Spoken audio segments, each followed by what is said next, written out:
भारत की छोटे भाई को धमकियां, छोटे भाई यानी बांग्लादेश ने पहल कर दी। दोस्तों, बंगाली टाइगर जो है भारत में इस वक्त घुस गए हैं। भारतीय वजीर ने बांग्लादेश पर हमले की धमकी दी थी और भारत का जो बॉर्डर था वो बांग्लादेश वाली साइड से मुकम्मल खाली था, क्योंकि वो समझता था कि हसीना वाजिद की वजह से इस बॉर्डर से उसे अब कोई ख़तरा नहीं होगा।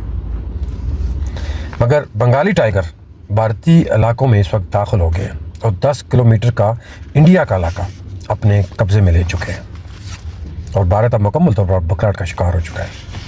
अगर बांग्लादेश भारत पर हमला करता है, यानी बात यह है कि अगर भारत हिम्मत करता है बांग्लादेश पर कि वो हमला करे, तो जवाबन पाकिस्तान भी भारत पर हमला करेगा, क्योंकि अब बांग्लादेश और पाकिस्तान जो है वो आपस में बड़ा भाई और छोटा भाई है।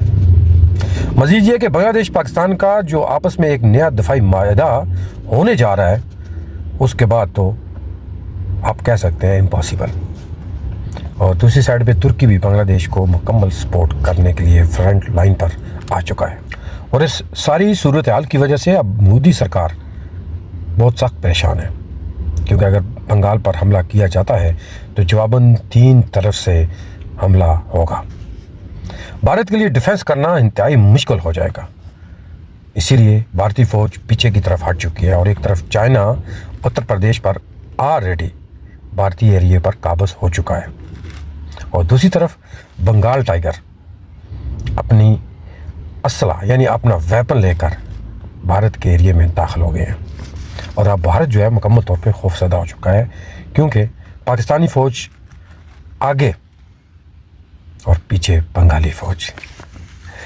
अगर हकीकत देखी जाए तो ताजिकिस्तान के बाद ईरान ने भी अब ऐलान कर दिया है कि अगर भारत पाकिस्तान पर जंग यानी हमला करता है तो ईरान पाकिस्तान का साथ देगा। सिर्फ साथ नहीं देगा बल्कि ईरान पाकिस्तान की सफ़े अव्वल में नज़र आएगा। पाकिस्तान के साथ दुश्मनी, दूसरे लफ्ज़ों में ईरान के साथ दुश्मनी कंसिडर की जाएगी। दोस्तों, ये होता है किसी दुश्मन को अकेला कर देना।